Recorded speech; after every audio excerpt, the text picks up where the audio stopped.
Joe Hildebrand, welcome back into the weeds. Jay Buckingham, absolute pleasure to be here. How are you, mate? Thanks very much for coming back, mate. Look, last time we were speaking, we were in the teeth of a federal election. Yes. We were all talking about minority government. Yep. We are in a brave new world. Where is Australia right now? We're in a one-party state. That's right. It's gone from minority government to one-party government. It's like, it feels a lot like that. It feels like all of a sudden a lot of us were panicked about a Dutton government and the Liberals and where they were taking us on a whole range of, not taking us in some areas, where they're heading on energy and all the rest of it. And now, like, there's a lot of people across the board sort of saying, well, do we have a healthy, functioning democracy without an opposition? What's happened? Well, we do need a healthy, functioning democracy, and you do need an opposition for that. Her Majesty's loyal opposition. Just look at what's happening in Victoria, for example, where the government is clearly a basket case, but the opposition is an even bigger basket case, and so it looks like they're going to get another go. The way things are going now, obviously, I saw Alan's back up in the polls, and the whole. Chairman Dan stuff's fading into the rearview mirror. Yeah, well, the economy is still an absolute basket case, and the state debt and deficit is just terrible. But the opposition is even worse. So that's what you get. And I hear the private polling shows the same. Labor's own polling shows the same thing, which is obviously very troubling because I want Ben Carroll to take over the leadership and the party to go back into the loving hands of the right, but I never saw minority government. I know everyone was talking about it, and I was just sort of looking at it, going, people would say there'd be a news poll that said 53-47 2PP Labor's way, and oh my God, we're heading for minority government. It's like, no, you're not. No, you're not. That's a rudslide. We had our own polling that Redbridge was doing at the telly.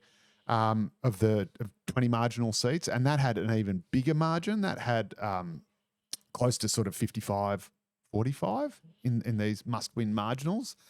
And again, that doesn't point to minority government. That points to an increased majority for Labor. So, and then you look at the campaign that Dutton was running, and it was just, it was kind of like the Voice campaign, but for the other side, and made, strangely enough, the same mistakes that the Voice campaign made, thinking that it was capitalising on it. If the No campaign's successes, it was actually falling into the Yes campaign's failure. So you combine all this, and I'm always, I'm the most anxious kind of, hand-wringing kind of optimist you can get. But I just didn't see it. I never saw minority. I was kind of there all along. I was doing the daily wraps for the News Corp mastheads, as well as going on Sky every night and doing my podcast and everything. And I was just like, where's minority? What is pointing to minority government? And I think it was just one of those tropes that people got in their head sort of at the beginning of the year when Labor really was in trouble, really was in the weeds. And people just got it in their head, and that just became the line, even when it became very clear that Albo and Labor's campaign was really tight, really disciplined. They'd obviously saved up a bunch of stuff in the tank, and they were just going to throw out lollies to everybody, treats for everyone. And Dutton was just going completely off the rail. It became clear, to continue our little car analogy, when you pop the hood, there was nothing under the bonnet. Yeah, there really wasn't. They hadn't done the policy work. They flip-flopped on the working from home staff attacking public servants. Albo, I was on Friendly Geordie's podcast, and we were talking about it in the lead-up, and I was going, Albo's an incredibly good retail politician because he might not be, not have all the riz or the charisma, but he knows Australia from 30 years of being a shadow minister or a minister and a politician with his ear to the ground. He's had portfolios in veterans affairs, infrastructure, roads, environment, water, all of these things, which means he understands the country, knows where the sort of the pressure points are. And, when he came out with the retiring student debt, I was just going, that is going to really resonate with young people. I think that was a bit of a sleeper as well. That was under the radar for a lot of people, but I think that hit a sweet spot, obviously. And people like have their self-serving narrative. You saw like the Guardian and the Teals and the Greens out there saying, "Oh, it's going to be minority government." Well, why would they be saying that? Because that's their people. The Teals and the Greens are the ones they want to hold the power. Exactly right. So and that just was this, auto catalytic, groupthink, and I was just looking back, going, well, hold on. Straight away, you saw Dutton being really defensive in the campaigning in his own seat. Yeah, that's Albo right. Yeah. going to Griffith, getting right in the Greens grill, going straight to Dixon. Absolutely, yeah. And I thought, hold on. Yeah, I mean, it was all a bit of a Hail Mary, like Labor, even the most bullish Labor person. So the people I was speaking to in the party who were saying it's absolutely a majority, I was sort of saying, even on the night before the election, people very close to the PM and myself and other people in the party are saying like, we should get to 80 seats, blah, blah, blah, blah, blah.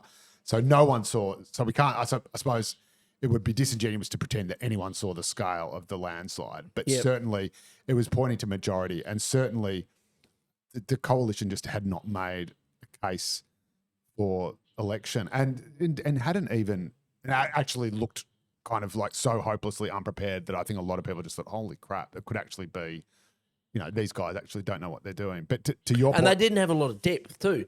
After that, there wasn't nothing been stress tested as well. It's like, here's this kind of tissue paper policy, and as soon as someone sort of blew at it or stuck a finger in it, the whole thing just disintegrated. Like, it just fell apart. So things like, the nuclear sites, but there was confusion over how much they would cost.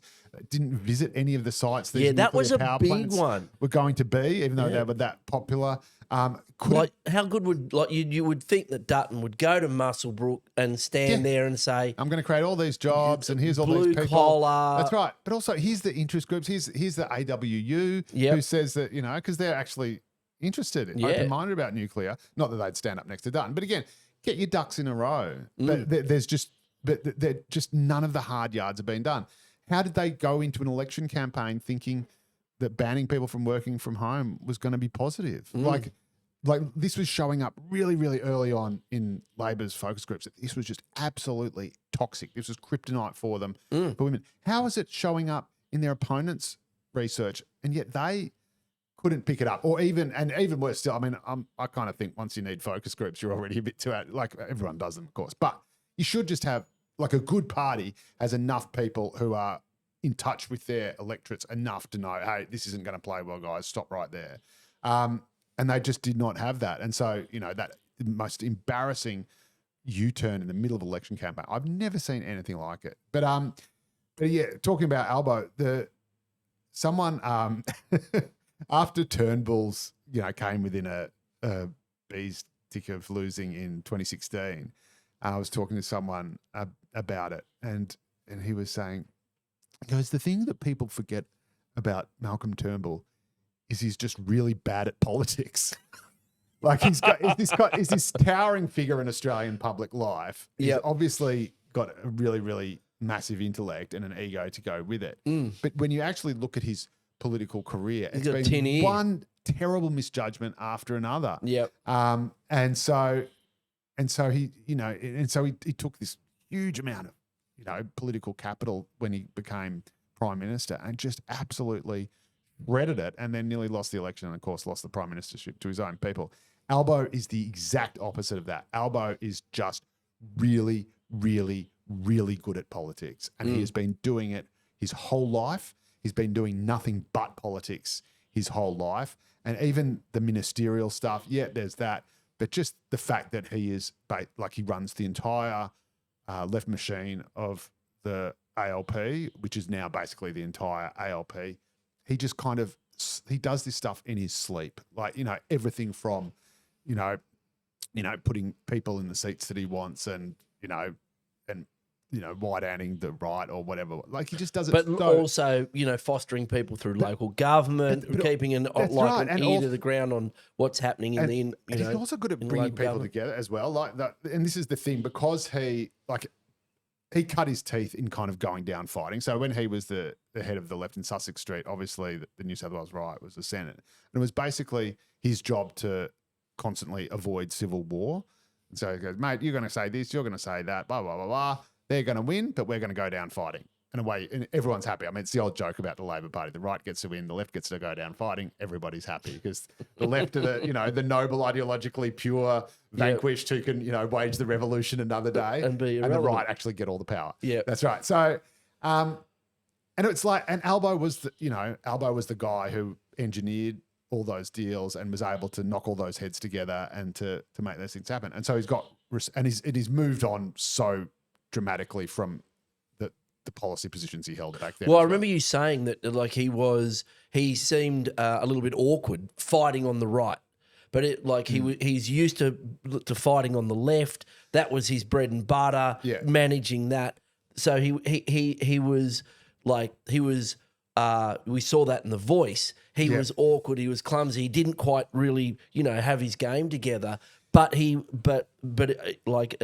the end of that last year, he really, I think, went to school, got his messaging straight, came out sort of fighting fit, really going after those retail issues on economy, keeping away from the woke issues, all of that. Yeah, and he's never really been particularly woke. He prides himself, even in his younger days, he never hung with the trots when he was at Sydney Uni. Because he thought they were all sort of, upper middle class bourgeois twats, which they are, and were. And so it was always a bit more.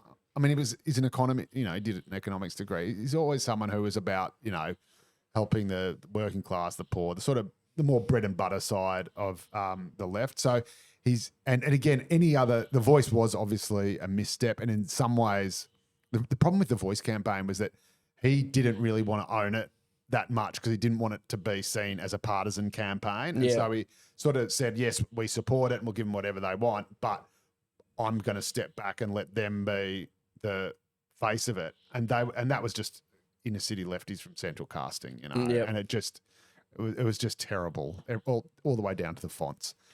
But, just all those weird gatherings in, the inner city parks with middle-aged men and baby boomers with pork pie hats and fedoras. It just killed me. Anyway, but I don't know why you went. Yeah, that's right. Yeah, why was I there? But but he did learn from that. And as soon as The Voice went down, he was just not going to touch anything remotely that had the faintest whiff of culture war. Just not going to touch any of it with a barge pole at all. It was all bread and butter, service delivery in Indigenous affairs, like service delivery, that's it. And he does. He goes out and, unveils billions of bucks in housing and education in the NT, for example. So there you go. Okay, we tried the big symbolic, or big grand kind of vision stuff. People hated it. It was sold badly. And so we're just going to go back to basics. And that's what his budget has done as well. I mean, even when they try to get gay people counted in the Senate, in the census, which makes perfect sense, and blah, blah, blah. Albo goes, oh, no, that seems a bit, no, I don't know if we want to, So he was so woke averse that even kind of sensible stuff that had the faintest whiff of woke He just saw a trapdoor. He just said, no, don't bring that near me. Here's $150 off your power bill. Yeah, exactly. And like you want to appeal to students, well, don't get out there, with a really hard line on Gaza. Yeah, just give them money. Yeah, give them just $20,000. Yeah, that's right. Ease the that's what millennials and Gen Z absolutely loved. It worked. They romped home 94 seats. Yes. I think they're giving their first speeches today. A few Kingslayers down in the House of Reps. Dutton and Adam Bant. So two leaders of. What a quinella. Yeah. Daily double. But the Greens are lamenting the electoral system, saying, it's the voting system. It's a preferential voting system. What done us in? It wasn't the. It's always the system when they lose. Isn't it? It's never the system when they win. That's just how that's democracy. So the Greens and Reform UK are on a unity ticket in blaming the system for them not having enough seats. Good on you, Greens. You're now at one with Nigel Farage. Well, the first past the post in the UK is pretty undemocratic and. Is open to rorting. Our system's pretty good. No one it's held up as one of the fairest systems in the world. It's brilliant. It's a stabilizing system because it presents instead of just throwing up these sort of rogue, distortionate results. It throws up the least worst result It for everybody. does. So it's the candidate that everyone can live with who gets up, and that has a great kind of stabilizing and ameliorating effect, I think. Yeah, which is great. there's a little preference in there. But what does it mean for our democracy that we've got the Greens basically wiped out as a lower house party? I mean, that's a huge setback for them. Yes, So yes, it is. they were talking about like having 25 seats, Yep. like a decade ago. At this time, they've got one that they might hang on to. A massive amount of treasure and resources put into that. Yep. They've been wiped out. Will they ever come back? And does it really matter? Even if they do win a couple more, they've really been marginalised as a Senate only Yes. voice.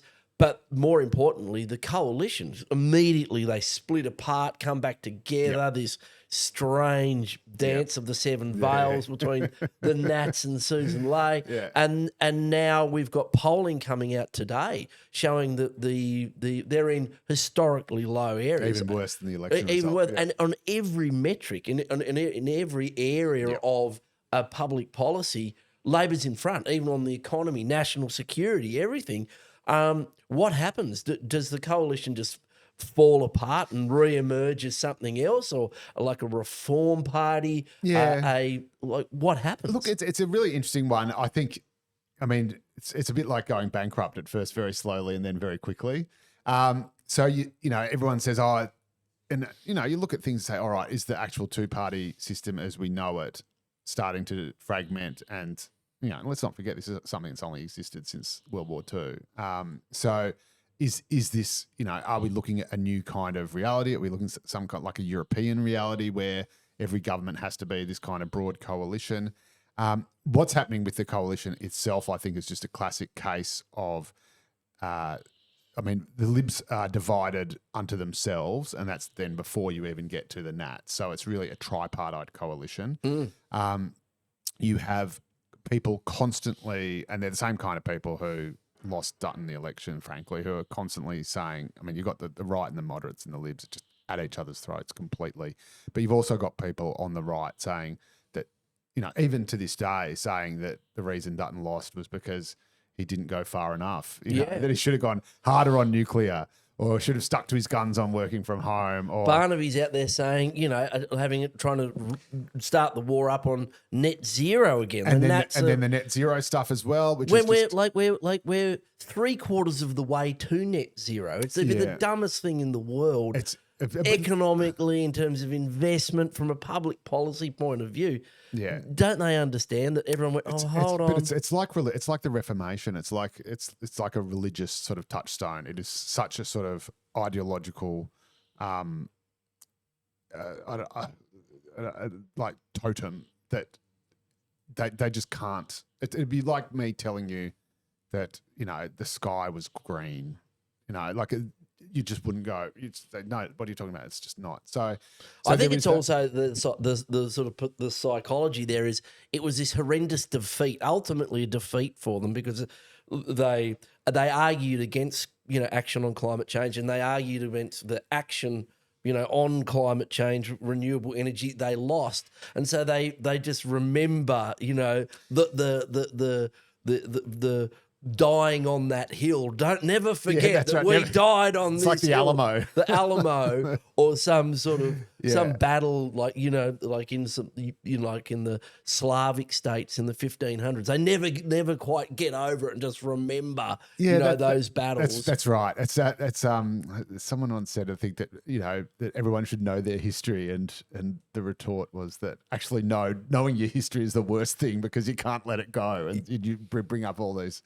And you keep fighting yesterday's wars. But I think it is that. I think, you know, information is news is so siloed now that you can very easily just read all your favourite kind of news sites or go to social media, and it looks like net zero is a complete basket case. And, you know, we know green hydrogen's all sorts of trouble. People think, oh, well, that's it. The whole thing's gone then. You know, a wind farm gets cancelled and think, oh, well, there's no way that's going to happen then. And so I think anyone who has a purely ideological position, and the same, the reverse is true on the other side as well. People say, "Oh no, we know," a bit like people saying, Peter Dutton needs to go harder on nuclear. Oh no, the real problem is we need a higher target and we need to bring it forward. It's like it doesn't matter what the target is. All that matters is what you can roll out on the ground and how you're actually reducing. All that really matters is what China does, and all that really matters is what China does. I mean, and they're building more renewable each year than the rest of the world has ever built. That's true. Plus, also more coal-fired power stations than the rest of the world's ever built. So people have to, and again, that cooks people's brains. And so people say, but China's building more coal-fired. It says yes, but they're also building more renewables, and their emissions are going down. Two things can be true at the same time. Exactly. And so people, again, that's a very boring, pragmatic centrist thing to say, because I'm a boring, pragmatic centrist. But people need to understand. If you don't understand the totality of the situation, then you are just going to fall into what are essentially ideological or religious positions that aren't really grounded in reality. And so you do get, the reason we lost is because we committed to net zero. How is that? So, and you got people, and we're talking about the coalition, so you will have people on the right who simply will not rest until Susan Lee is brought down. And that is just going to crush the party further, and you'll see what's happening in Victoria be replicated with the National Coalition. What is it like? Do you think that the coalition will fall apart and then reform into different parties or a new party under one banner? Because the key thing there is how do you put all those people? How do you put Tim Wilson and Matt Canavan in the same room? The same room under an ideology? What liberalism? What brings them together? I think probably a leader. You need a leader who is sort of charismatic, has got the riz, as the young people say, to be able to be trusted by both sides. And obviously, you would think of someone like John Howard, who famously sort of was able to. I think he even coined the term broad church to describe the Liberal Party, and said you need to be able to balance those two interests. You sort of cosmopolitan, small L liberal urban elites who, don't like unions, like getting rich, live in the eastern suburbs of Sydney and go overseas and, don't have fringe benefits tax. Like fringe benefits tax and, have no issue with foreigners or immigrants or whatever or blah, blah, blah. They probably think all this talk about border protection is a little bit uncouth, And then you got, old school social conservatives, the religious right, who are very anxious about, values being eroded and do, and this is the thing, all these people, and this goes to the broader left and right as well. You have to understand that all these people are afraid. Everyone thinks that the other side is the evil fascist bogeyman. Both these sides, and I move between the left and the right all the time, every day. And it's amazing that each side is convinced that they're in the minority and it's the other side that's in control, or that maybe they speak for the silent majority, but it's the other side that has all the power and controls all the institutions. And, Antifa thinks it's all the capitalists in Wall Street. And, the conservative right or religious right thinks it's all the cultural Marxists controlling our universities and our education system and everything. And so these aren't people who wake up and go, how am I going to destroy the world today? These are people who think that. How are they going to defend it? That's right. They think the world I grew up in and love is under threat and under attack. And if I don't do something, it's going to be gone. And so I think the first thing you have to do is understand that. So if you're talking to, say, a Matt Canavan or whatever, like Matt Canavan is whip smart. He's a super, super smart guy. And, he talks about, you talk about something like net zero. He will say, and this is his thinking, and he's right. He will say, these jobs are going to go. They are going to go in regional Queensland. They're my people. They are going to lose their jobs. And if we take a position that both the coalition and Labor support net zero, so that means their jobs are going to go no matter what. And that's just that, because that's the world we live in. And then they're going to vote for whoever they think is going to take care of them the most when that happens. And that's the Labor Party, because they're the party that supports, they're the welfare state party. They're the party that is the touchy-feely one that cares for people instead of the hard-edged one that just, pays the bills and, squares the ledger. So So his position has to be no net zero. His position has to be, I will save your job, because if it's just a matter of I'm going to lose my job anyway, so who's going to look after me better when I end up on the dole, the Nats lose those people. Now, that is a world away from a Matt Keane or a Malcolm Turnbull in, leafy Sydney, who's, done all the research, read all the literature and thinking, oh shit, the planet's cooking. If we don't do something, we're going to die. And both these people are saying, if we don't do something, the world as we know it is gone. Yeah. And it's it's a coal miner or a coal worker who's going to lose their job, lose their house. Maybe the wife will walk out and take the kids if you can't provide. Well, when it comes to Queensland coal mines, they'll be the last coal mines ever to close. Because they're exporting, yeah. Well, they're exporting. They're exporting. It's coking coal. Yeah. So when we say net zero, we're still going to have steel in that. We'll just have to plant some trees for the coking coal. But that's exactly right. And again, this is what people who say, we're still exporting. As long as there are people buying coal, Australia will be still making money off it and still exporting it, as we should be. It's the only coal that we're not going to end up producing is the coal that we put into our own power plants. And then it's just a matter of, and again, this is where the left and the right have lost their way. I mean, gas is clearly going to be a critical part and should have already been a critical part. And we didn't do the work we were meant to, but it did in transitioning from coal to renewables. And we could be using way more gas now with about half the emissions that coal produces. But because you had hardcore ideologues on the left saying, oh, no, gas is just as bad as coal, which is a lie. It's about half as bad. And you had hardcore ideologues on the right saying, just keep the coal going. Keep the coal going. I took a domestic gas reservation policy to the National Conference of the Greens in 2014. Oh, you're a brave man. With AWU backing. Yeah. And just had everyone just boo me out of the conference because I was just going, we're going to need gas. That's right. We're going to export all this gas. If we don't reserve some here, you'll create this demand for fracking. We've got all this natural gas, and like from the Northwest Shelf and Gippsland and the Bass Strait. We should be reserving it here. Like in America, you're not allowed to export gas if anyone can make an argument like, I can use that gas here. Yeah. That's why America doesn't export gas. Yeah, that's right. And yet we're now the world's, I think, second or largest gas exporter. We've opened ourselves up to the international oil price, screwed our electricity generation, a massive ideological failure. And ironically, and because gas is so in demand, that's the thing. The reason why we don't have it here is because they can get so much money for it from overseas. Exactly. We're putting it on boats. We're freezing it and putting it on boats and sending it to Japan. But it's interesting, isn't it? Like once you've been, like I've been at I've seen my own provincial government at the very top, which is the New South Wales government. People think that there's this grand sort of cabal organised. What you realise is none of that's happening. Yep, that's right. And in actual fact, it gives me a lot of optimism, which is that if really good ideas and really good policies, they just eviscerate the hegemony and the status quo, because people go, shit, that's useful. I want a piece of that. People vote for their feet. And so that's why, that's the other thing both the left and the right are absolutely convinced of, that the other side has some incredibly elaborate master plan. Exactly. That they're when you get close to it, you go, there is no world government. That's right.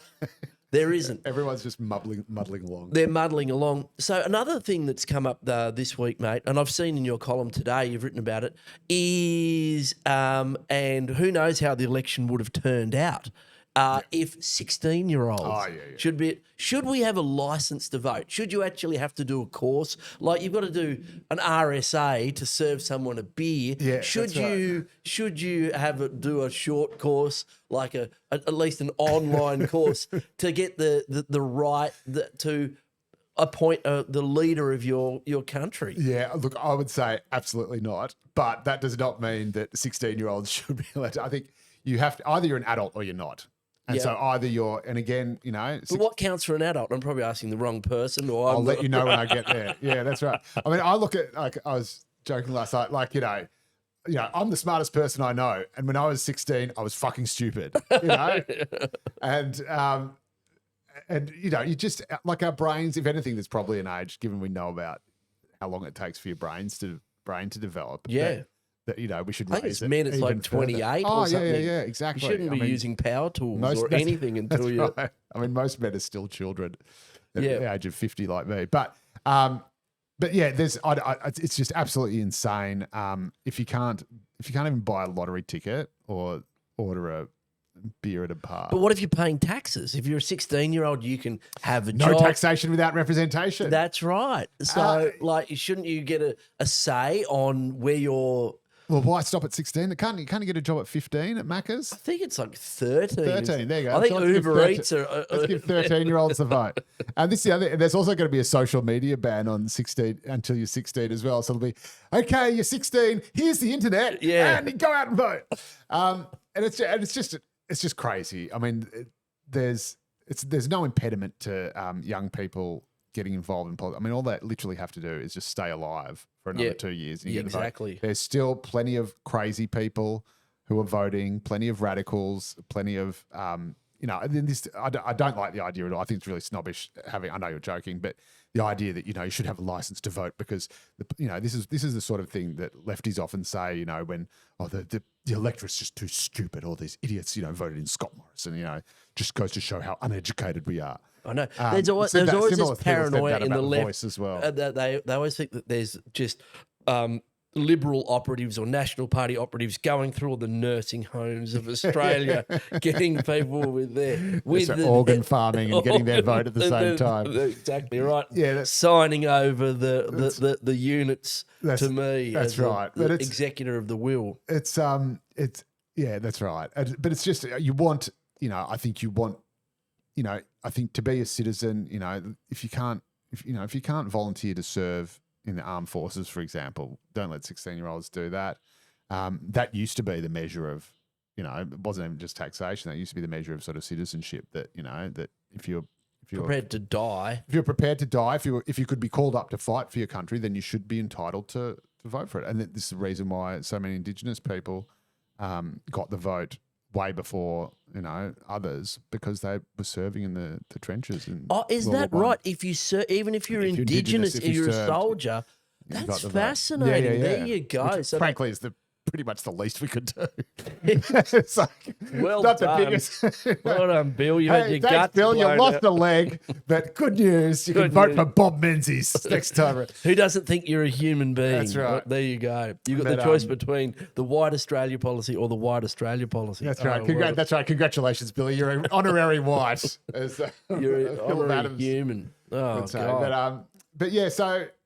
But again, if you say... Why are the British doing it then? Why is Keir Starmer doing it? Is it just like a sort of weird... Yeah. Like it's just like, I'm going to pick up 40% of this vote. Is it because they're worried about reform? I suspect it's a bit that they're worried about reform. I suspect it's maybe an overhang of some of the Corbynistas in the UK Labor Party. I don't know the numbers intimately, obviously, but, the membership of the UK Labor Party is absolutely stacked with commies and stacked with the hard left. And we know, of course, Jeremy Corbyn himself was a Labor rat who, ran against his own party in Islington, is it? And won. So it stole a seat off them, which is They don't have an outrageous effective treachery. Greens over there. The And they Greens don't are really even have an to the like. That's right. So I think the calculation might be that the either A, that it's just, it was in their election manifesto and they'd sort of shut up about it. And then obviously someone jumped up and down and said, hey, no, you have to do this. And they went, all right.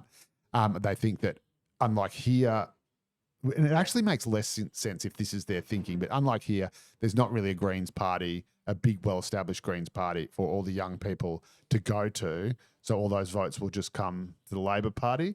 I think that's probably a mistake because it will, A, just incentivise a party to crop up. And they've also got those hard left independents like Corbyn and basically sort of a bit like the Muslim votes people here, where they're running hard on Palestine and they'll expand to other issues if they think they can pick up that young vote.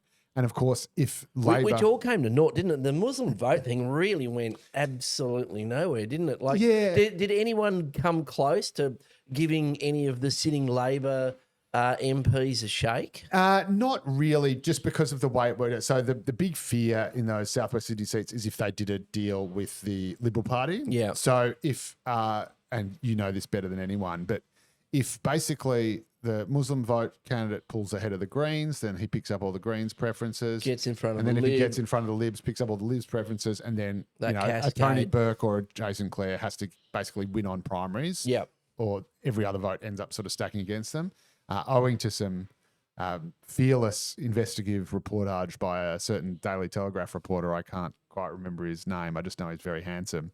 The early preliminary talks between the Libs and the Muslim vote movement were exposed, and the Libs, I think, quickly realised that was a really stupid idea and wasn't going to go down too well with their brand, and especially, with their thumping about Labor being anti-Semitic or not doing enough to help the Jewish community if they were doing secret deals with Muslim vote people who thought that Labor was not going hard enough in supporting Palestine. So that sort of fell apart. Having said that, the Muslim vote guys is always going to be a two-term strategy.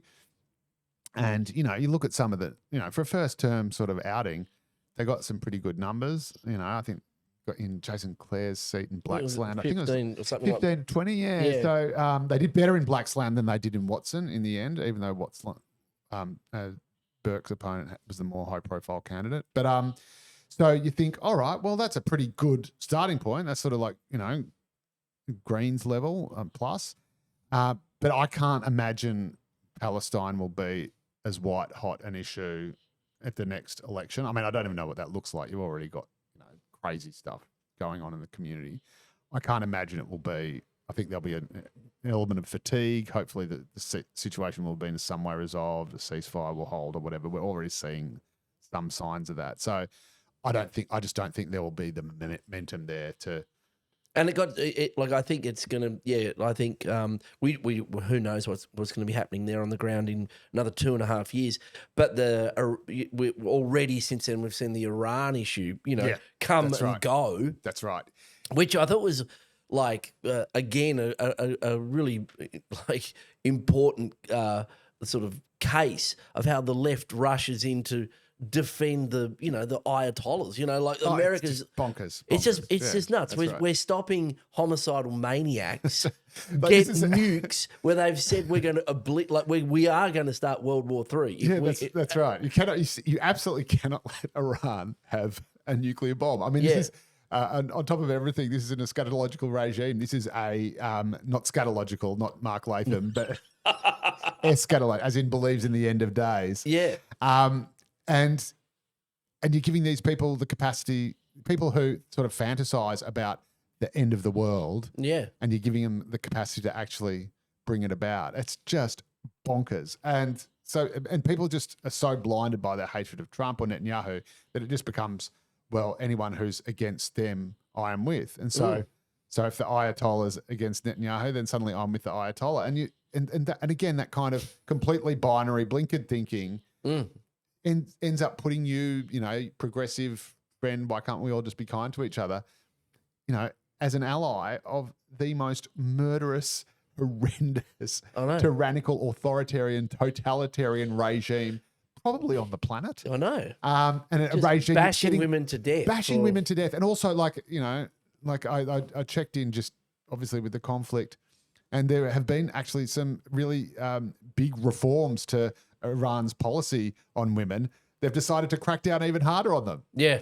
So they're not actually, it's not like they're bowing to sort of all this pressure. They shut down the internet. They've gone even and locked harder. up all the dissidents. That's and right. people are being fed into And wood chippers executed, thousands of gay people as well. I mean, it's just horrendous. And yet you blindly have people almost as a Pavlovian response almost saying, free Iran, leave the Iran. It's like, even the Iranian people hate Iran, hate the government. Like there's this whole mass of Iranians who see themselves obviously as the inheritors of the Persian Empire and Persian culture and everything. And they see these nutters who've come in and started, banging on about having everyone, everyone's got to be covered from head to foot and women can't drive and tearing people apart. They just think, who are these pricks who have come and taken our country? Yeah, it certainly didn't play out as strongly. The Gaza conflict didn't play out as strongly, and I think that, to their credit, the Australian people saw through it. They said, "Look, it's being politicised." You know, the government's trying to weave this this delicate line. You know, like respecting human rights, making sure that that people are are not killed unnecessarily, and trying not to involve themselves when where there's middle power on the other side of the planet. And I think that people respected the fact that Albo had a difficult path to navigate there, was being hectored by Dutton about not defending the Jewish community enough. The Greens saying, "Oh, you're complicit in genocide." I think he was helped in that by the state Labor government. I voted for the race hate laws, most of them, and they were seen as an attack on liberty and freedom in some regard. I didn't vote for all of them, but I voted for what I thought were the key ones. But that really did take a lot of people say, "Oh, this attacked free speech and all the rest of it." But it took the heat out of it because I think the key thing was it showed a leader prepared to act, to say, "Look, we're not going to sit we might not pull the right levers, but we're going to pull some levers here because this anti-Semitism can get out of. There's childcare centres being burnt down. Online, everyone's just saying all this terrible stuff about the Jews." It might not have been the perfect response, but it was a response. Yeah. And it de-escalated that, and I think that was very helpful too. Yeah, absolutely. I think the Chris Minns' response was, even aside from the legislation, I mean, if you look at perhaps until the most recent sort of spate of attacks in Victoria, but New South Wales was in many ways the sort of the hotbed of the anti-Semitism. It started with, the "Where's the Jews" being chanted outside the Opera House, which was just disgraceful and obviously terrifying. If you are, they were chanting, "Where are all the people called Jeremy or Joe?" That's when so, oh, maybe they just want to say hi on the day that they've after they've pogrom. killed. And that's the point I raised in Parliament. I said, I don't care what it is. It's like, I don't care whether it was fuck or where. Yeah, it was the Jews bit. That's right. Exactly. That was the bit that I said, "Hey, everyone, it's almost kind of what worse. if it's the Buddhists?" That's right. Or the exactly whoever it is. That's the bit. That's right. So you have to, and again, you have to understand this is and it's not like it's kind of fantastical. It's happened before. So this is the people who have that imprinted in their sort of DNA and their memory, that sometimes literally their families, their lives, memory. And so you cannot tolerate it. But I think the most important thing that Chris Minns did, even though, I mean, we know that the laws are notoriously hard to enforce, and in some cases, like you say, there's a question as to whether you don't want to accidentally introduce, say, de facto blasphemy laws. You don't want to encroach too much on free speech. But we I have think blasphemy laws. we sort of do. We do. We have offensive language. So if I say fuck, like I just did then. Jesus Christ. Yeah, Jesus Christ. Oh, well, yeah, I suppose blasphemy is different to offensive, isn't it? It depends on who you're saying it about. There was a call to introduce religion into the Anti-Discrimination Act. Right. And again, that's what people are worried about. But point being, and so the question is, if you say that, say something bad about the Jewish faith or the Jews or whatever, are you criticizing a religion, and would that be caught up? Anyway, but all of that, I think, is sort of beside the point. It's not about the number of prosecutions or who's being caught. It's more about the fact that Minns was just absolutely unequivocal as to where he stood. It was clear that he had absolutely zero tolerance for it. And I think Albo sort of kind of said the same things or expressed the same sentiments, but it was just, I think, perhaps because Minns is closer to it and he's on the ground and he's not in Canberra or whatever, which is sort of a degree removed from what's going on. Minns was just there sort of first, and he was there clearer. And I think that created the impression that Albo was sort of always playing catch up or equivocating because he instinctively wants to kind of please everybody. Again, we talk about he's the deal maker, he's the fixer, the guy who tries to provide a solution that everyone can live with. Whereas I think Minns was instantly, and I think quite personally, affronted by, especially what happened at the Opera House. Yeah, and he just saw it. He immediately recognised it for what it was, and he just said, "Absolutely no fucking way. We are not going to cop this in our community. And again, that has to be, before you have any position on the Israel-Palestine conflict, the absolute first thing you have to establish is that it doesn't happen here.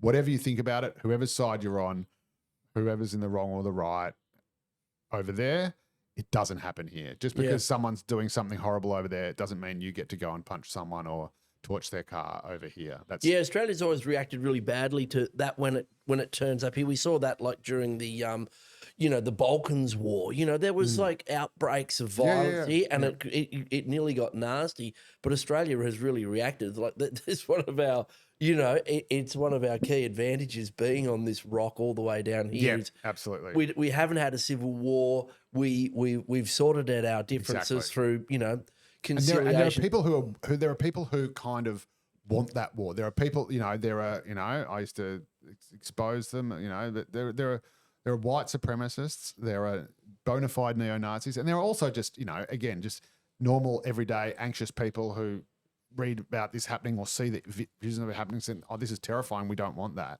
which I totally understand. Like proof, they want to be able to point to something and say, this is why we can't let Muslims in this country, or this is why immigrants are bad. And if we let that take hold here, you are just playing into those hands. So again, these sort of Muslim hate preachers or whatever who are jumping up and down, they are talking themselves out of the game. They're talking themselves out of the country. They're doing a horrendous disservice to their community. What's happened there? We just had a little bit of a glitch in the matrix, but we'll just bat on. There's been a lot of controversy in related to that around the Dural caravan incident and the suggestion that Chris Minns used that to force these laws through the parliament, these race hate laws through the parliament. I was there, like it was a part of it, but it was just it was only a fraction of it. What was important to me was looking at the hundreds of other incidents. Yeah, exactly. And it was being reported at the time. Look, it might not be this. It was reported on day one. It was day one. That it was most likely, and the cops thought it was most likely. It was in the Daily Telegraph. Some great reporting by Moz and Josh Hanrahan, two mates of mine. But it goes to the point I wanted to flesh out with you is that moment was seized upon by the hard right. So One Nation, Mark Latham saying, "Oh, look, these people are stealing your rights away." Free speech, and the hard left who weighed and said, "See, you're just doing the bidding of the Jewish community, the Jewish lobby, and some of the and that implied the tropes that they imply there." Yep. Again, you see that hard left, hard right seize on this issue to beat it up, to say, "Oh, not good enough," foment division. And I looked at it and went, didn't you guys learn anything at the last federal election? Just obstruct, create division. People see through it, and they might not agree with the mechanism and think, well, that needs refining and review and an iterative process. But they respect the sentiment of someone who's going, hey, let's reduce hate. Yep.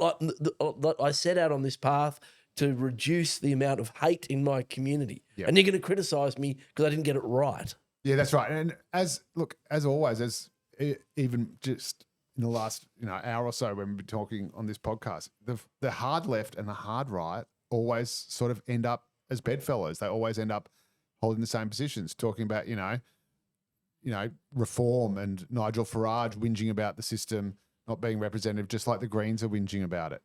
Talk about the pro-Palestinian people ending up in the same camp as the Ayatollah of Iran and Kim Jong-un of North Korea, or opposing housing because it's intervening in the market, public housing intervening in the market, or opposing because it's not enough intervention in the market. And then you have all the crazy left activists who were trying to cancel everyone else for anything that they deem to be hate speech or whatever, now saying that Julian Siegel's anti-Semitism reforms are an unacceptable infringement on free speech. Yes. Like suddenly the left, yes. when it's anyone who's anti-Israel who's might be in the firing line, suddenly free speech is incredibly something worth fighting and dying for. So again, it's just never as simple as that. It's just a matter of if you have a community of people who are literally in fear of their lives, and we know it's not just these people who are doing dodgy things with organised crime or trying to get their sentences discounted, because we saw what happened in Melbourne just recently. Yeah, like they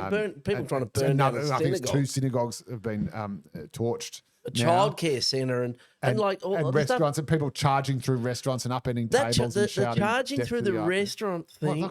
What's that? Like made what? Of? Anyway, so it's clearly real, and I think people who try to downplay it again. Just imagine if it was you. Imagine if it was your people, your tribe, your religion, your community, and imagine it was happening to you, and imagine that just 3 generations ago, a bunch of people had tried to wipe anyone like you from the face of the planet by creating a whole death industry, a whole murder industry, just to get rid of people like you. And maybe your grandparents have told you about this because they were lucky enough to escape, and then you see it happening again.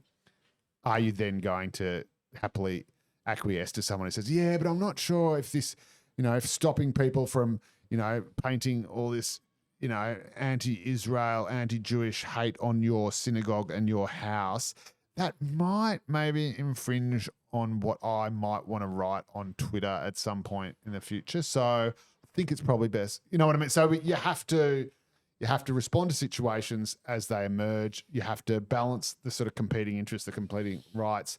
And again, I've got concerns about, infringements on free speech. And I've always been very pro free speech, but you have to, you do have to make allowances if it is, if someone is in clear and present danger and clearly feels threatened.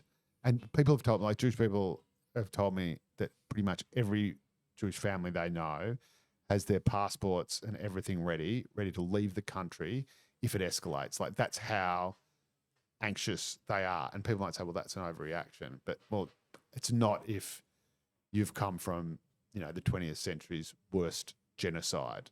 So I think people have to understand that the Jews are an anxious people, and they're anxious for a reason because it's happened before. And repeatedly too. I mean, the Holocaust was not a one-off. And it escalates. It goes from little things to big things. And if someone doesn't step in and say that's enough, we're drawing a line in the sand. There are, and that line we can move the line a little bit, but there's a line. And absolutely. and you can have your protest, but you don't have to have it on the steps of the church or the steps of the synagogue or the temple or wherever it is. Also, you don't have to call for death. Yeah, you don't have to call for death.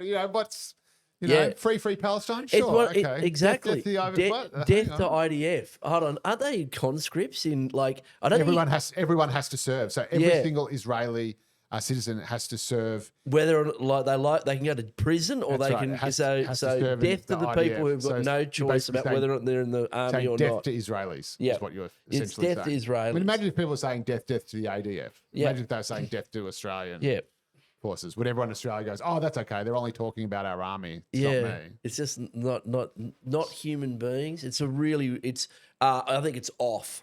And I think that they've disappeared down a very, very toxic rabbit hole there. Now, I want to talk about other toxic rabbit holes, and he has involved himself in this issue.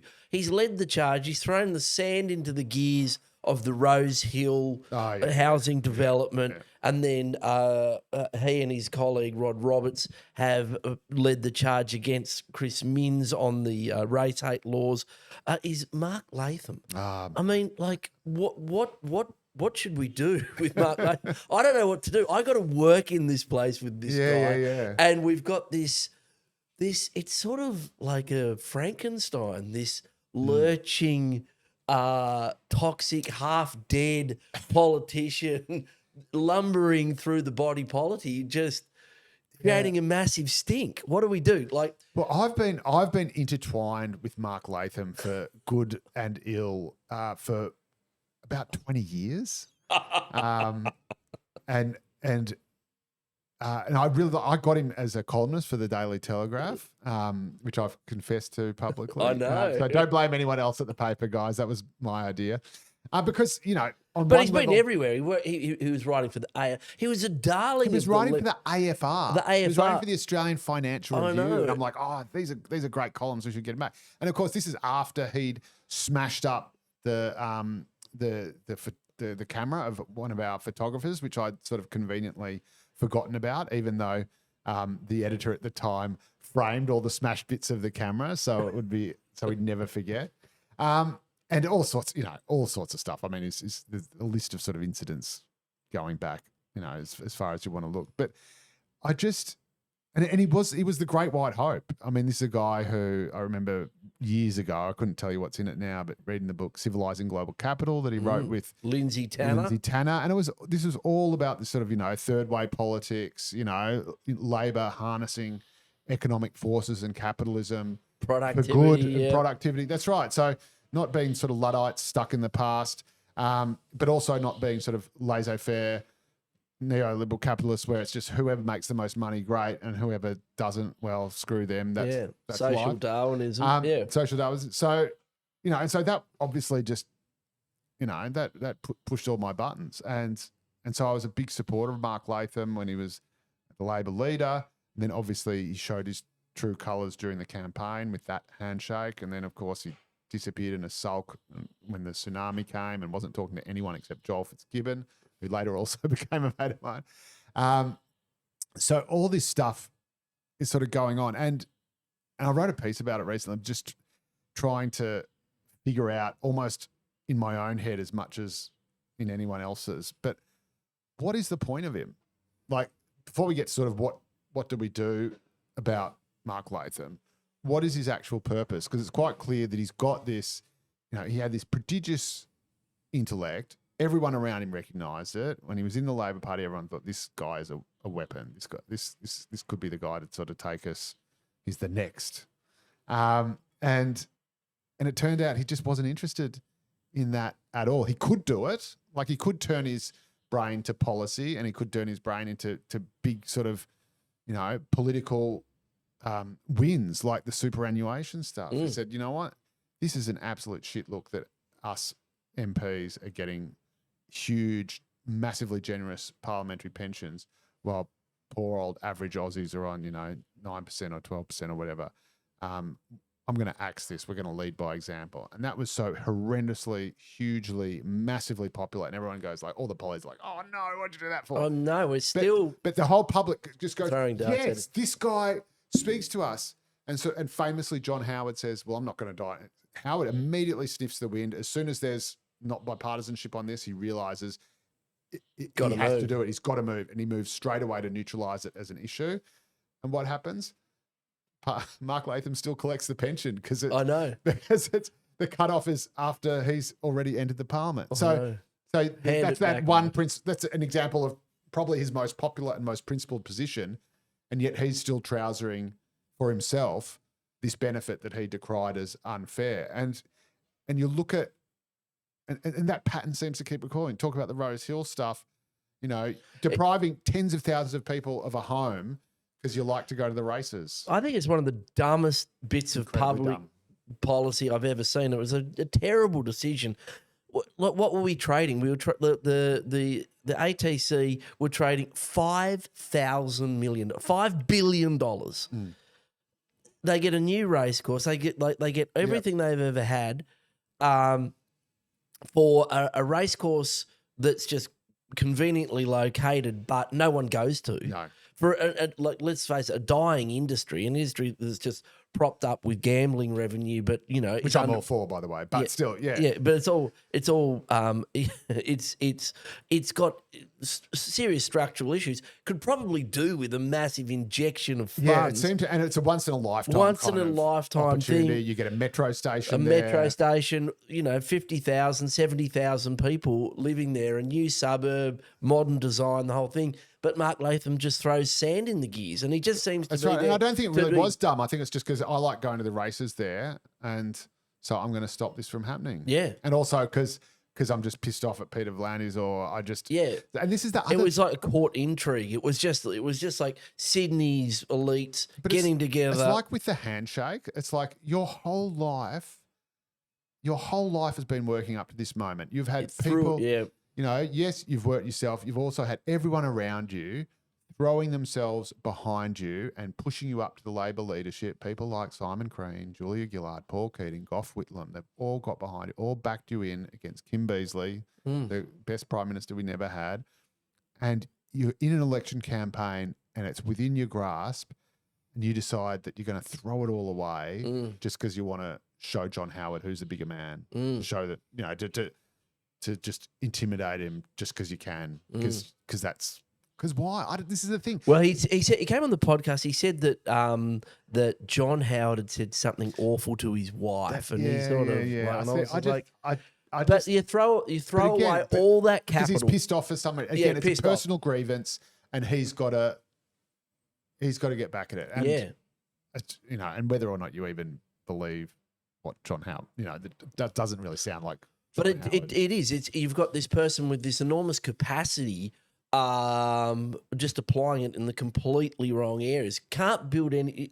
Unable now to, not in a position to build anything, or doesn't want to be a bit player in building something. So just decides, look, I'm just going to be a fly in your ointment, and yeah, like it's a really difficult, and it creates a really difficult workplace because you've got this guy in there who's now doing things that are like clearly like photographing people in the chamber, saying derogatory things, all of that. It does create, you know, a workplace where you think, how do you, you know, I've got to, I like, it's like, I was asked what it felt like. I said, it's like being in prison.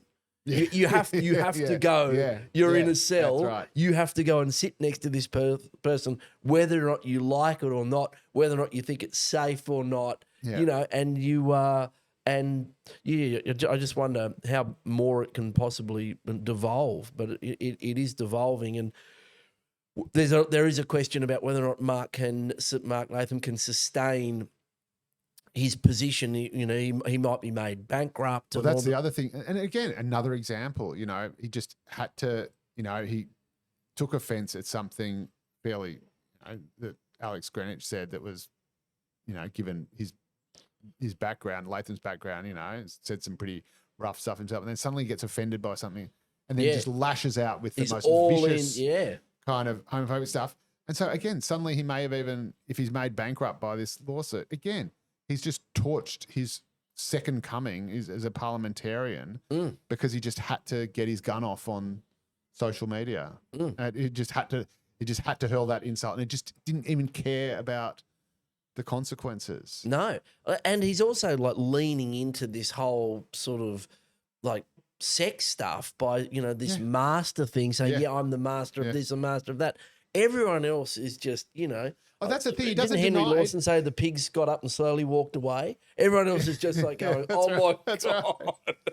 But this is what is also intriguing and terrifying about him. That there is an element of sort of shamelessness. Like he doesn't sort of says, "Oh no, that's not true. I never did any of that." Blah blah blah blah. He actually said, "Yeah, I did it. Yeah, my sex life was fantastic. Yeah, I'm a single man. I can do it." And it's like, well, I mean, I bullied John Howard. Like, that went well, and you're like, no, that's right. Yeah, I did tackle the cab driver because he bloody took me on the wrong thing. So I bloody took my bag, and so I bloody gave him a text. And this is Rosie Batty. One of my first as a journo. One of my first sort of gets was I got Mark Latham on the phone after really after the cab driver after incident. the cabbie, and he said, yeah, mate, it was a classic textbook tackle from my league days. You know, my footy days. Well, he's in the Legislative Council. I don't know what is going to happen. I don't know how the other MPs feel about it, but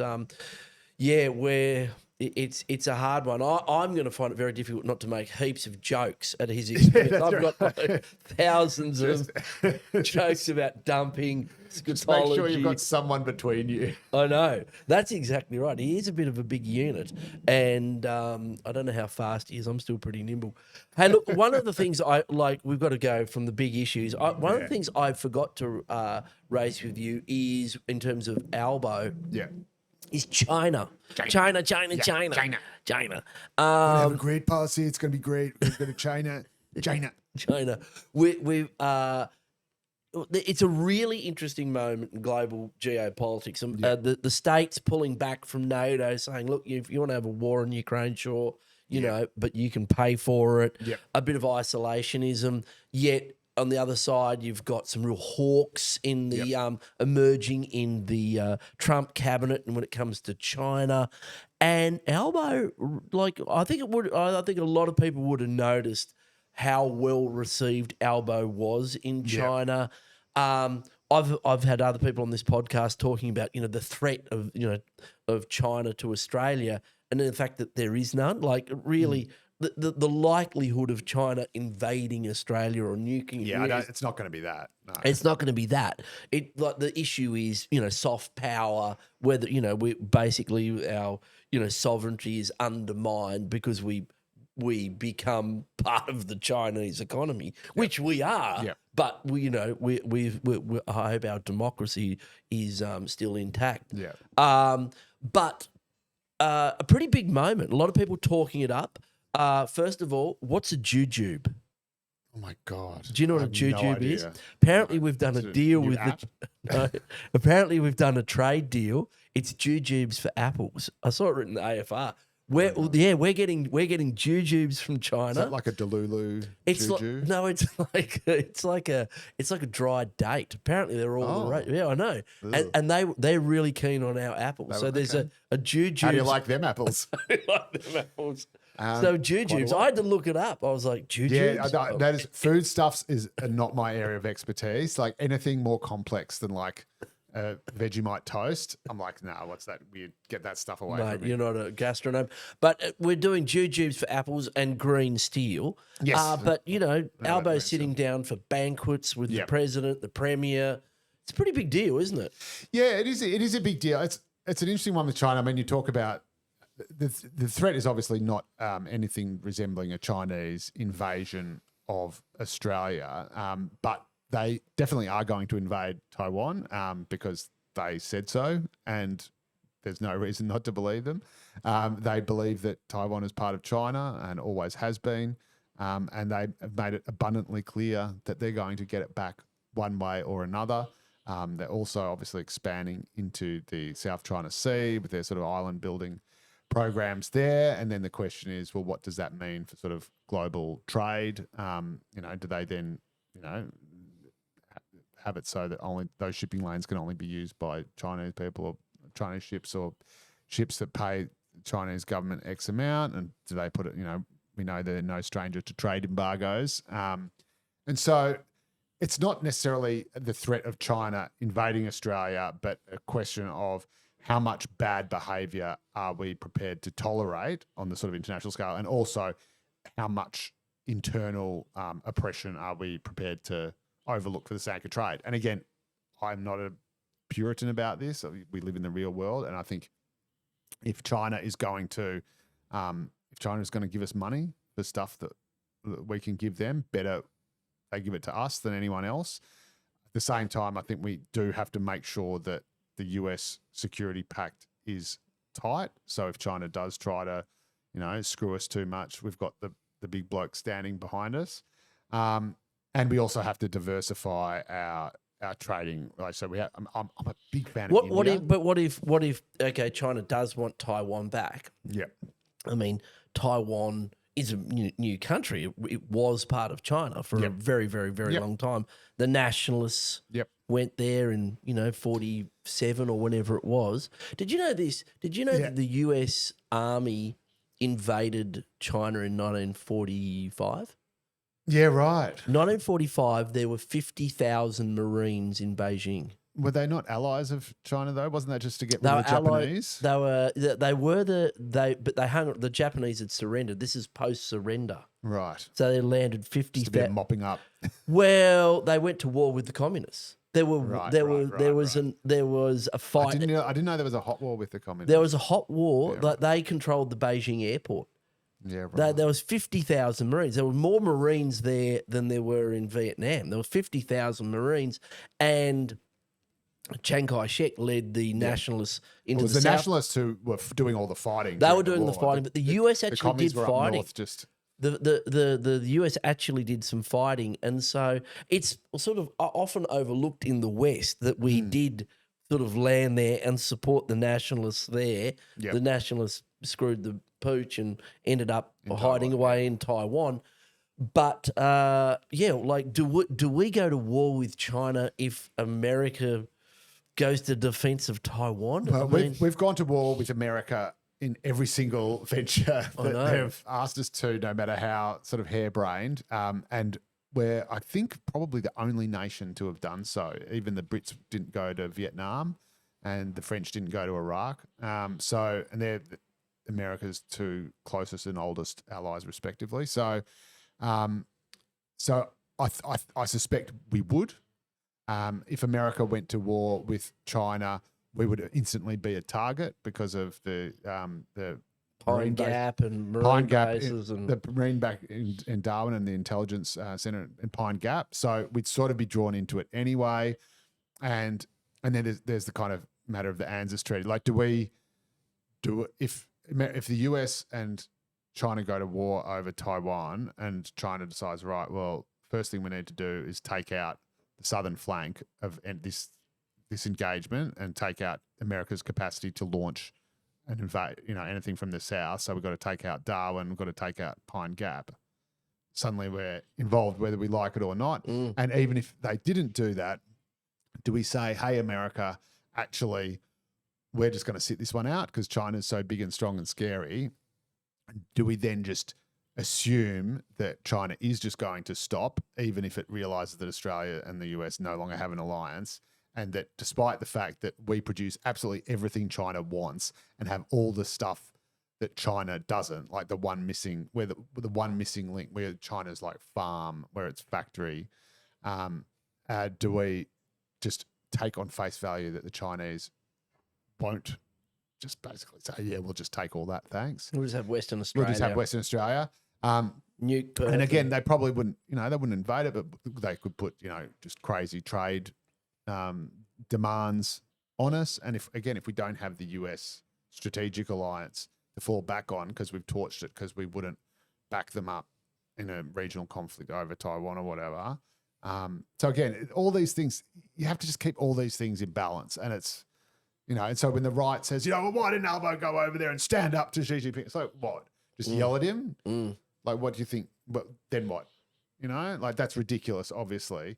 But by the same time, you have these people saying, oh, there's no point. We should be all in with China and screw the US, either long-term US skeptics like Keating or people who say, well, it's Donald Trump, so we've just got to torch the whole thing. Well, no, because then we are putting ourselves entirely at the mercy of a regime that, again, is totalitarian. Like, the Chinese state controls every aspect of its people's behaviour. I saw a great. There's not even a pretense at I saw a great party democracy. Oh, interested in this. Would you trade your all your privacy for complete security?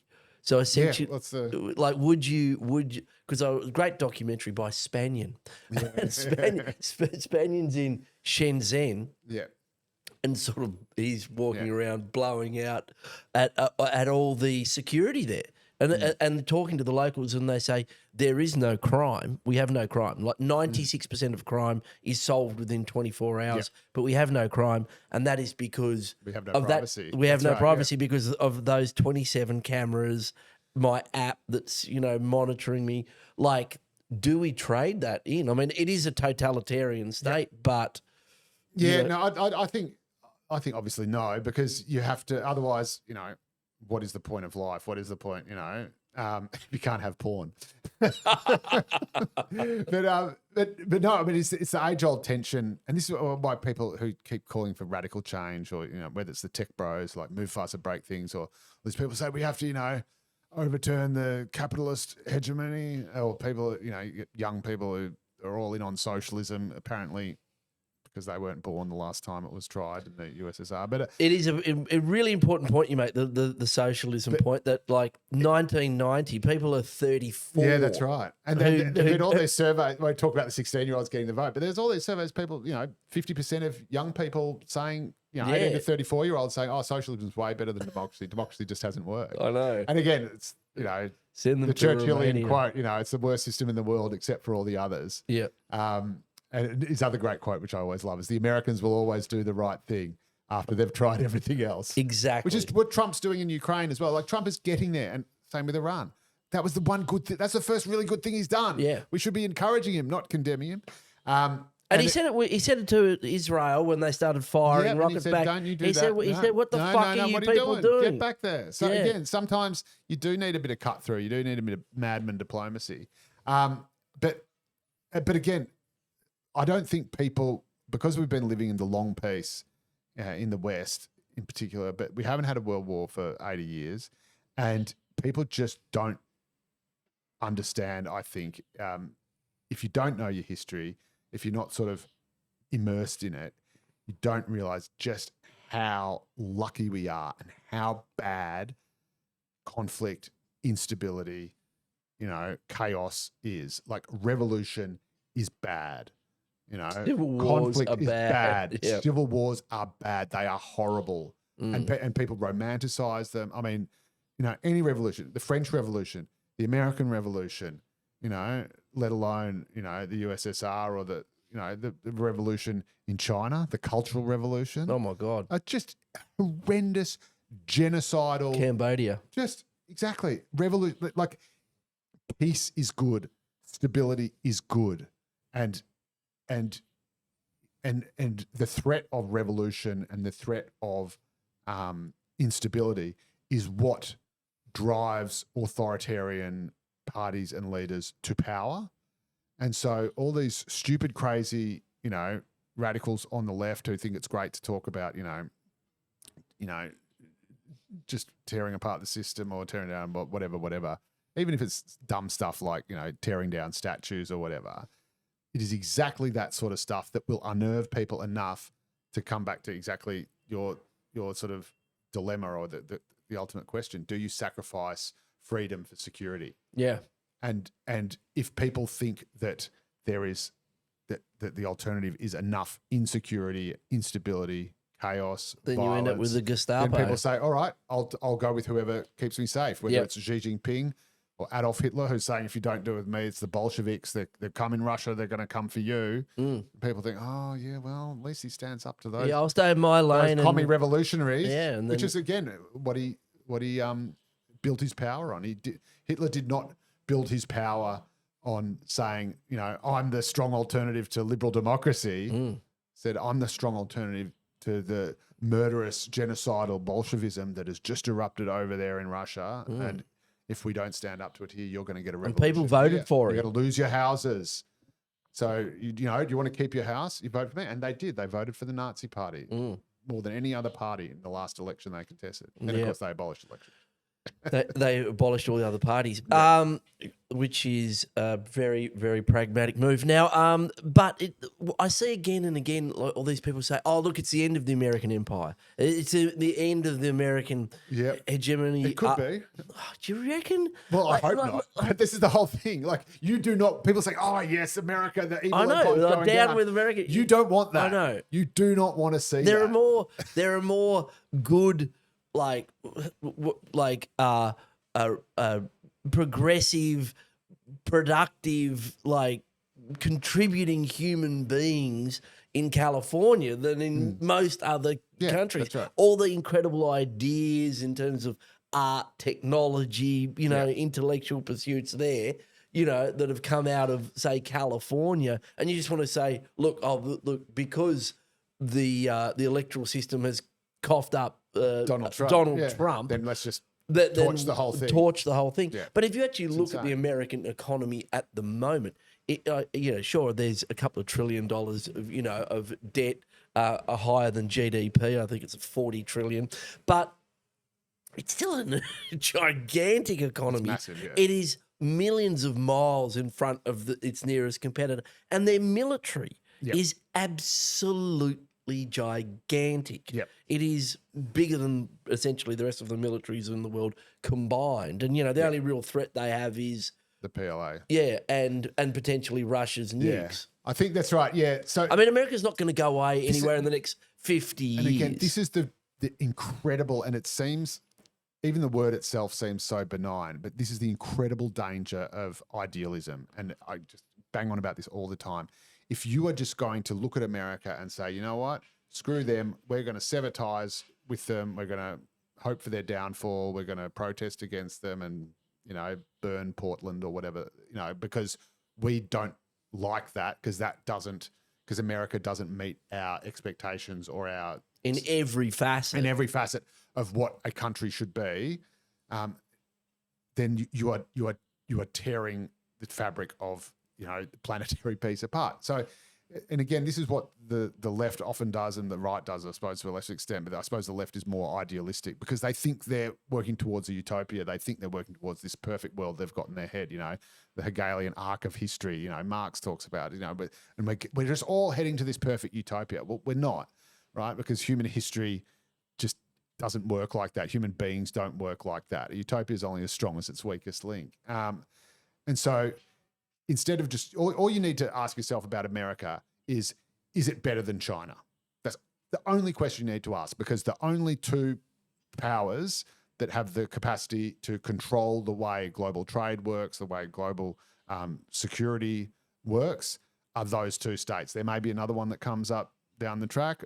You know, a few generations ago, it was the USSR. All you needed to ask yourself is, which is better, the USA or the USSR? That's all you need to know. And as long as America is the least worst option, then that is who we should be with, full stop. Regardless of what you think of America, just as it is, fine, don't watch the movie. But, oh, by the way, it produced Superman, though, which is unreal, the latest James Gunn film. I don't think it's fantastic. It's unreal. So any very country that can produce that, it's a very that's got 1980s. I grew up reading Marvel in the 90s. It's a real 90s. It's a little bit LSD. It's a little bit trippy, one. It's really good. It's not the 1950s Superman. No, and it's not the modern dark one either. It's just like a bright, hopeful, warm. It's like a comic book exploding in your head. It is. And and you know, Superman is the embodiment of the American dream. America itself often falls short of its own dreams, but he is that. And any country that can produce that, I'm happy to hitch my I'm wagon always to. I'm an optimist about the world. I don't know why I've become so optimistic. It's You just have to be. It's Because the alternative is unthinkable. Oh, it's just so much better. You're better off being the fool wandering off the cliff than worrying about it and being forced off it anyway. But yeah, the American empire, like it's look, it's got a bit of a Caesar in charge at the moment, but I doubt it's going away anywhere in a big hurry. One of the things that came up in our budget in New South Wales recently was, you know, there are these forces we are dealing with, these massive changes in terms of geopolitics that we're talking about here. You know, like we're allied with the US, but we're completely dependent on our trade with China. We've got these huge structural issues in our economy, which is the social contract being eroded to some extent because the wages aren't keeping up with the affordability of housing and all the rest. One of the areas, and what I'm getting to is one of the areas that America really has the advantage on and is leading the way on is AI. This incredible technical and industrial revolution that's coming down range. It's going to transform every part of our economy.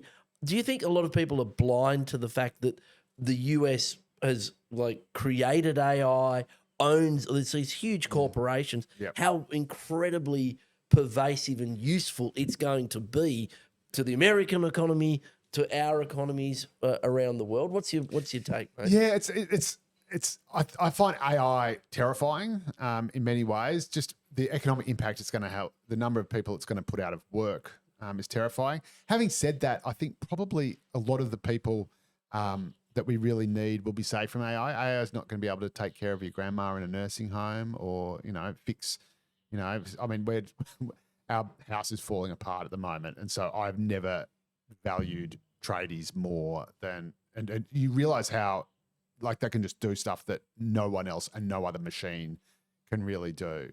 And I think that's great. So I think that could be, ironically, a sort of working class renaissance, which would be terrific. It's like in COVID, how suddenly the cleaners were the most important people in the community. The lowliest people who you used to ignore, and they'd come into the office building late at night. Well, it's after the Black Death. It was farmers. That's and exactly, and that's artisans. exactly right. It was like, hold on. That's right. So, so we'll see what happens with AI. Also, I think I'm not convinced that it's as it's not as intelligent as some people say. It's terrifying to think what it could be. And I think it would be able to do binary things. Like I think AI will be able to wipe out the human race much easier than it would be able to, write a poem. And I think also there'll be a, maybe it'll be like Blade Runner, but it'll be a thing where like there was that song that was released and it was by AI and it sort of, trolled everybody, tricked everybody.